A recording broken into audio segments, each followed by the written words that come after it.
Ang sinasabi kasi sa batas, di ba, Section na 8A, RA 9160 na inamendahan ng RA 11521, na ang AMLAC bawal magpalabas ng kahit anong impormasyon sa kahit na anong pamamaraan, di ba? Kaya ang pinaglalaban naman ni Attorney Carpio rito ay yung tamang proseso, di ba?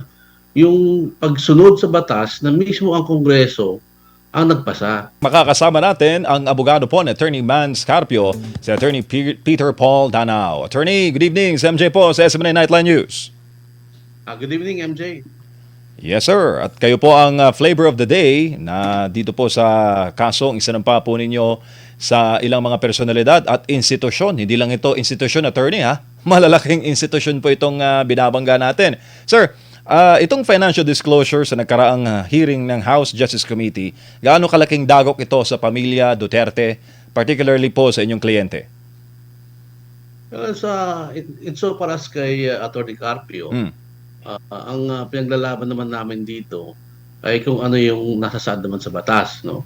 Ang sinasabi kasi sa batas, di ba, Section na 8A, RA 9160 na inamendahan ng RA 11521, na ang AMLAC bawal magpalabas ng kahit anong informasyon sa kahit na anong pamamaraan, di ba? Kaya ang pinaglalaban naman ni Attorney Carpio rito ay yung tamang proseso, di ba?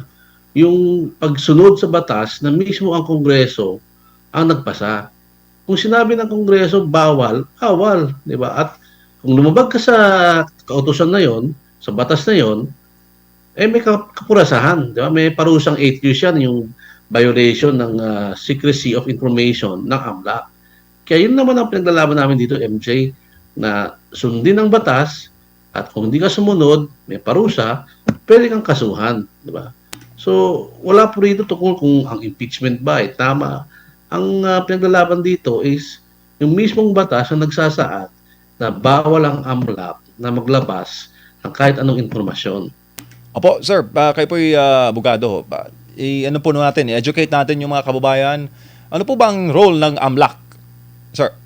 Batay sa batas. Ang AMLAC, AMLC, diba? Ibig sabihin nun, Anti-Money Laundering Commission. Okay?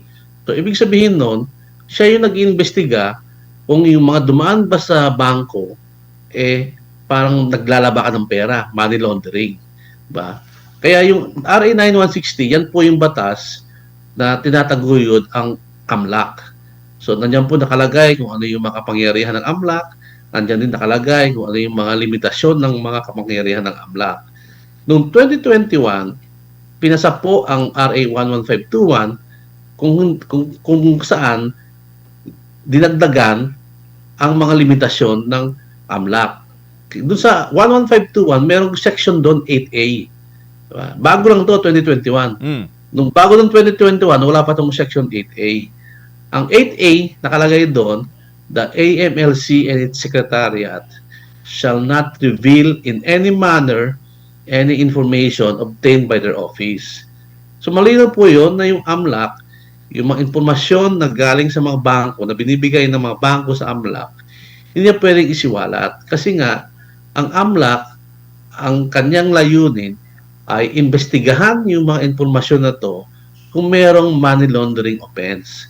Kumbaga, titignan nila, imbestigahan nila kung merong paglabas sa Money Laundering Act, kung may naglalaba ng pera. So, yun po ang mandato ng AMLAC. Kaya nga yung meron ganyang provision sa batas dahil maraming sensitibong informasyon na nakakalap ang AMLAC araw-araw. Milyon-milyong informasyon yan na binabato ng mga bangko sa AMLAC. Kaya nga itong mga sensitibong informasyon ay kailangan to secured. Hindi pwedeng basta-basta lang isiwalat. Kasi nga, ang bangko ay andyan kasi nga may confidence ka, di ba? Ikaw, nagpupunta ka sa bangko dahil ang gusto mo, confident ka na hindi malalaman ng tao ano yung mga transaction mo niyan. Kaya nga yung mismong batas, naglagay ng ganyang limitasyon. Wala pong exception sa RA 9160 kung mabasahin nyo. Hindi nakalagay doon na pwede pag-impeachment. Iba kasi yung sinasabi ng mga mamabatas na may impeachment. Yun sa RA 1405. Ang RA 1405 ay para sa mga bangko. Kung gusto mo humingi ng impormasyon sa bangko, pwede yon sa 1405 may mga exceptions. Andun yung nakalagay na pwede sa impeachment. Pero pag AMLAC, kasi dito ang nangyari, hindi naman sila humingi ng impormasyon sa mga bangko. Diba? Ang humingi silang impormasyon sa AMLAC. Sa AMLAC, sa batas ng AMLAC, 9160, mas stricto. Kasi nga, walang exception. Absolute po ang prohibition na hindi pwede maglabas ng impormasyon. Yun ang sinasabi namin. Pumunta ka sa AMLAC, humingi ka ng impormasyon na bawal magbigay ng impormasyon ng AMLAC. Opo, tsaka attorney, hindi naman si Attorney Mans ang subject ng impeachment. Yeah, isa pa yan. Kasi nga, sabi nga namin, pribadong individual si Attorney Carpio. Bakit pilit na sinasama siya sa impeachment nung una? Pati yung mga tax returns niya. Buti nga, kamo, yung BIR commissioner natin, nabasa niya yung batas na hindi pwedeng isiwalat yan. Kaya nakasil ngayon, di ba, nakakalagay sa box. Ngayon, ito naman mga bank transactions daw. Di ba? Ganun din yun. Kung ang tax returns nga, merong limitasyon. Di ba? Mas lalo na ang mga bank transactions na nasa AMLAC. Stricto kasi ang RA 9160. Walang exceptions. Yun ang sinasabi namin. Sundin lang po natin ang batas, wala sanang problema. Ang problema, hindi nasunod ang batas, kaya po, ito po naman nangyari. May nag-violate, merong kaporusahang, pag nag-violate ka, may kaporusahan yan, kaya yun po yung aming pinal na kaso. Opo, may nabasa akong comment, attorney, trial by association daw itong nangyari kay Attorney Mans. Anong tingin mo dyan, sir? Siyempre, alam mo naman kasi sa aming pananaw, pilit nga nilang kunin ng impormasyon dahil nga hindi siya parte ng impeachment. Siguro inakala nila na hindi kami magreklamo, di ba? Kasi tahimik naman na tao si Attorney Mans, di ba? Ngayon kasi medyo abuso na kasi, di ba? Marami na silang ginagawang mga paraan na lumalabag na sa batas, na lumalabag na sa mga karapatan ni Attorney Carpio. Kaya napilitan kami magpalit ng ganitong kaso dahil ang pinaglalaban ni Attorney Carpio rito hindi lang tungkol sa kanyang sariling karapatan, kundi dahil nga yung mismong banking system is at risk dahil yung mga sikreto ng mga bangko pala pwede palang isiwalat ng AMLAC ng ganun-ganun lang. Kahit na sino, pwede pala nilang isiwalat kung kaninong mga accounts yan, di ba? So, kaya nga mayroong batas ng RA 11521, Section 8A, para protektahan ang mga informasyon na to. Opo, tsaka hindi lang basta nailabas, Attorney Pete, o national television pa, antindi. Yun pa. Yun nga bang sasabi namin, di ba? Hindi lang talagang winagwagay, di ba? Talagang siniwalat, di ba? Talagang in a public hearing pa. Di ba? Ang problema kasi dyan, ang AMLAC na dapat regulator of all this information, siya pa yung nagpabaya. Di ba? Malinaw naman sa batas, Section 8A, the AMLC cannot divulge and reveal in any manner and information. Ngayon, kung may exceptions, dapat nilagay nila yun. Kung babasahin mo po yung RA 9160, wala pong nakalagay na impeachment doon. Basahin nyo mula taas, baba. Walang impeachment na word. Pati doon sa amendment na 11521, walang impeachment na word doon. Wala siyang sinabing impeachment, pwede ang AMLAC na magbigay ng informasyon. Opo, at narinig ko rin po doon sa mismong hearing, nung kamuntikan na po nila, attorney, buksan yung tax records. Yet so near, yet so far. Anong masasabi mo doon, sir? Hopefully, magbobotohan yata raw sila sa Wednesday. Kung bubuksan o hindi, kami naman, pinagsasangkalan lang namin ang batas, di ba? Yung mismong si BIR Commissioner, pwedeng ilabas yung tax return kapag, una, in aid of legislation, and pangalawa, in executive session. Di ba? Siya mismo nagsabi na may limitasyon ang paglabas ng impormasyon ng annual tax returns. Diba? So tingnan natin kung anong gagawin ng Committee on Justice on Wednesday. At kami naman ay nakantabay kung sakaling meron naman silang paglabag, may option na naman si Attorney Carpio na mag-file ng kaso. Opo, attorney, batay po sa batas, ang in aid of legislation na mga pagdinig po ba at ang impeachment, parehas po ba yon, attorney? Ay siyempre magkaiba yun kasi ang Kongreso meron dalawang obligasyon, no? As a legislative body and as a constituent body. Ibig sabihin ng legislative body, yun yung paggawa ng batas. Diba? Gagawa ka ng batas, doon pumapasok yung in aid of legislation. Kasi gagawa sila ng batas, kaya pwede silang kumuha ng kahit anong informasyon. Yung Constituent Assembly, ibig sabihin nun, ito yung mga ang kapangyarihan na hindi tungkol sa paggawa ng batas. Kasama na dyan yung pagiging preliminary impeachment proceedings ng House of Representatives. So, doon po, hindi naman sila gumagawa ng batas. So, limitado ang kanilang kapangyarihan na kumuha ng informasyon. Yung batas doon sa BIR, National Internal Revenue Code, malinaw doon na in aid of legislation. Ibig sabihin, pag gagawa ka ng batas, pwede kang kumuha ng kopya ng tax return. At pangalawa, miski na kumuha ng tax return, hindi mo pwedeng ibuyag-yag yan. Dapat executive session lang. So yun po yung dalawang limitasyon doon sa tax returns naman. In aid of legislation at executive session. Sa Committee on Justice, hindi naman, unang-una, hindi naman sila in aid of legislation. Impeachment, di ba? Sinasabi na, part of the impeachment proceedings. Pangalawa, hindi naman executive session. Talagang naka-bulgar yung proceedings na, naka-live pa. Di ba? So, hindi executive session yun. So, doon pa lang sa dalawang aspeto na yun, talagang hindi pumapasa sa requirements ng batas. Opo, tsaka mukhang hindi papasa ang executive session. Paano malalaman ng tao, attorney, yung laman ng ITR kung mag-executive session? Kung ipupush talaga yung pagbubukas po ng tax records. Yung nga, sana nga, tingnan natin, siguro meron naman tayong mga kongresista na pwede magpaalala kung ano ang nasa batas ng National Internal Revenue Code. So, antabayanan po namin kung ano magiging action nila at kung ano man magiging action nila na kung sakaling sumunod sa batas, di okay, walang problema. Pero kung sakaling hindi naman alunsunod sa batas ang gagawin na naman nila, may option na naman si Atty. Carpio na mag-file ng kaso. Opo, attorney, may nakwento po ba ang kliyente ninyo hinggil po dito sa trabaho ng Justice Committee? Di ba po ang trabaho ay tukuyin lang kung may probable cause at ang trial proper mismo ay sa Senado? May comment po ba siya, sir, doon sa mga pagdinig kamakailan na parang, yun nga, yung sinasabing mini trial, attorney?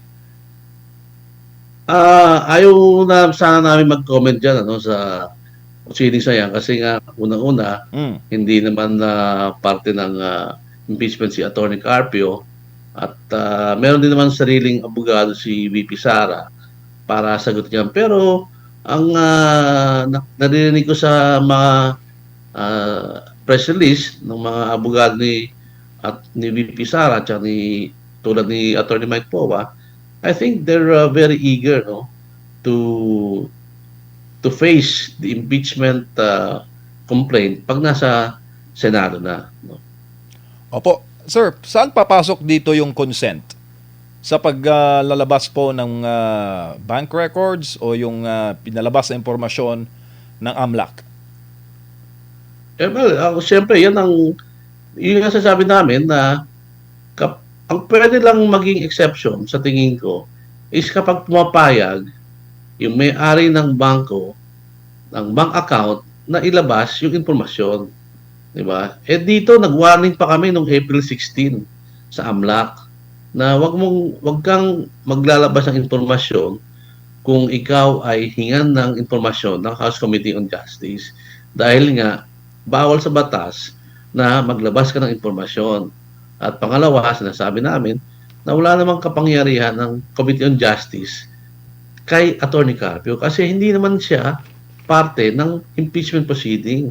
Siya ay individual na tao, private citizen, na hindi naman siya politiko. So, bakit iniusisa ang kanyang bank accounts na hindi naman siya subject to impeachment? Opo, tsaka attorney, maraming nagko-comment na parang bend the law yung nangyayari. Nauuso itong termino na ito, attorney. Bend the law.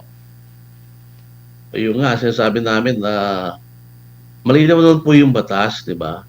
So kung may gusto kang ipalabas na impormasyon, may gusto kang kunin na impormasyon, sundin lang natin ang legal na pamaraan. Pwede naman yan, meron naman sa batas yan kung paano kumuha ng legal na pamaraan ng mga bank information. Di ba? So, andyan na yung batas eh. Kaya nga andyan yung batas para sundin natin, para hindi magkagulo, para hindi walang nag-aaway-away. Di ba? Eh kung hindi mo susundin ang batas, eh talagang magkakaroon ng problema. Talagang may magpapile ng reklamo, hinaing kasi hindi mo sinunod ang batas. Di ba? Nakakalungkot eh kasi alam mo na, dapat sana ang Kongreso natin, na siya mismo ang gumawa ng batas, di ba? Dapat sila mismo ang unang, di ba, sumunod sa batas. Malinaw naman sa Section 8A, di ba, na in any manner hindi pwede maglabas ng impormasyon ang AMLAC.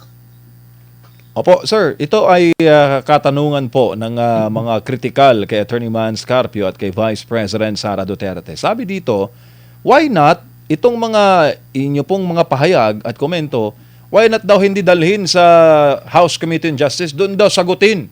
Anong comment dyan, sir, ng inyo pong kampo? Eh, di ba, hindi naman si Atty. Carpio, hindi naman siya yung subject ng impeachment. Di ba? Kasi hindi naman siya impeachable officer, hindi naman siya politiko.